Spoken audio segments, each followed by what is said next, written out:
नमस्कार, आप देख रहे हैं बेखौफ न्यूज 24। जिंदगी रही तो मिलेंगे दोबारा। अब एक बड़ी खबर बरेली से है, जहां जान से मारने की धमकी के विरोध में एसडीएम को ज्ञापन सौंपा गया है।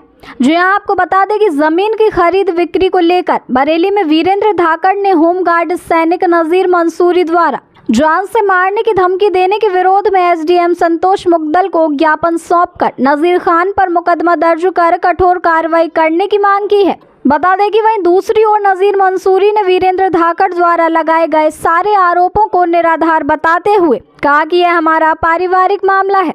यदि किसी ने आपको जमीन बेची है तो आप उसे बुला लें, हम आपसे बैठकर चर्चा कर लेंगे। इस पूरे मामले में वीरेंद्र धाकड़ का क्या कुछ कहना है, आइए आपको सुनाते हैं। क्या नाम है आपका? वीरेंद्र धाकड़। अभी जानकारी लगी है कि आपने एसडीएम साहब को कोई ज्ञापन सौंपा, क्या है मामला? मामला कुछ नहीं है, अपन ने एक वजीर खां की जमीन ली है कामतौन की जी, तो उसमें कागज देख के अपन ने ली है। उसमें कुछ ऐसा मैटर नहीं था।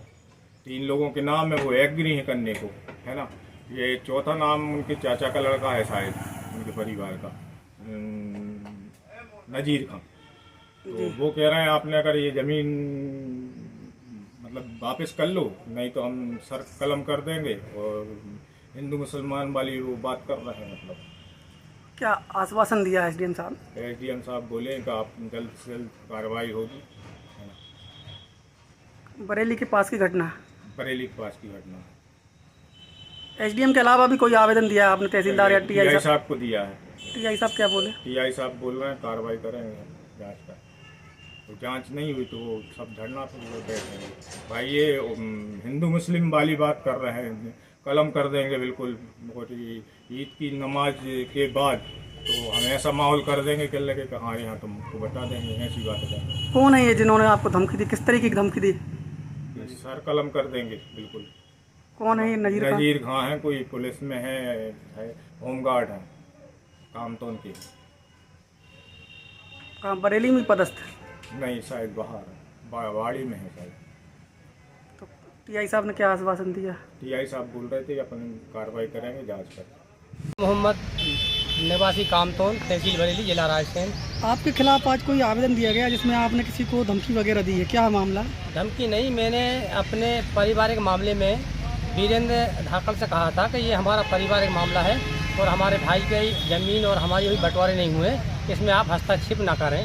हमारा पारिवारिक मामला है, उसको हम हल कर देंगे और हम सामने आप उनको और हमको सामने बैठा लो और मामले को अपन हल कर लेंगे।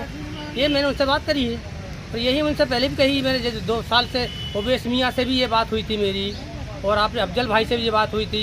हमारे सरपंच साहब से हीरा भैया ने भी ये बात कही थी कि आप बैठ के आपस में उस मामले को हल कर लेंगे।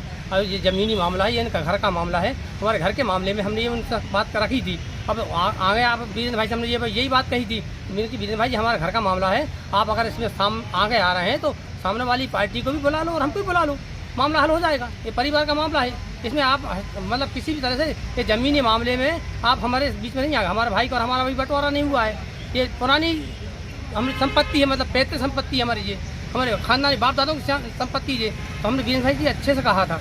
इसके बाद वीरेंद्र भाई कह लगे वो हमने ले ली है। तुमने ले ली है तो कौन से ले ली है? वो कौन साहब हैं जिन बेचने वाले में, तो उनको सामने जा मेरे लाने। भाई मेरी संपत्ति बेचने वाला कौन हो सकता है? मेरी ज़मीन को, मेरे घर को कोई बेचेगा तो सामने वाले से कहूँगा भाई आपने लिए तो कौन से लिए? भाई उसको आप मेरे सामने बुलवा लो, अधिकारियों के सामने बुलवा लो, टीआई के सामने बुलवा लो, एसडीओ के सामने बुलवा लो, एडीएम साहब के सामने बुलवा लो, जहाँ चाहो वहाँ बुलवा लो, मुझे भाई रख लो। कौन साहब है वो? मैंने ये बात उनके सामने विदेश से कही, मोबाइल पे भी यही बात कही। अब जहाँ से इसमें धमकी कौन सी बात आ गई इसमें? और मैं आप भी अभी भी निवेदन कर रहा हूँ बात है कि भाई सामने वाले को आप मेरे सामने बुला लो। अभी भी मैं बार बार कह रहा हूँ कि यहाँ पर सामने वाले को बुला लो। हमारे भाई खानदान पारिवारिक मामला है, उनको यहाँ पर बुला लो और अपनी और तुम्हारे बीच में बैठ के बात हो जाएगी, उसका निकाल हो जाएगा। और यही मैं 4 साल से नहीं, मुझे करीबन 8 साल हो गई इस मामले के लिए। ये सारे बरेली लगभग लोगों को मालूम है और इसके बीच में मतलब ये इंटरफेयर कर रहे हैं, तो ये इनके दायित्व है अपने वीरेंद्र भाई का। और वीरेंद्र भाई से मेरा निवेदन यही है, तो बार बार भी ये कह रहा हूँ कि सामने वाले को आप बुला लो और हमको बुला लो, ये हमारा परिवार मामला है, वो आराम से सुलझ भी जाएगा।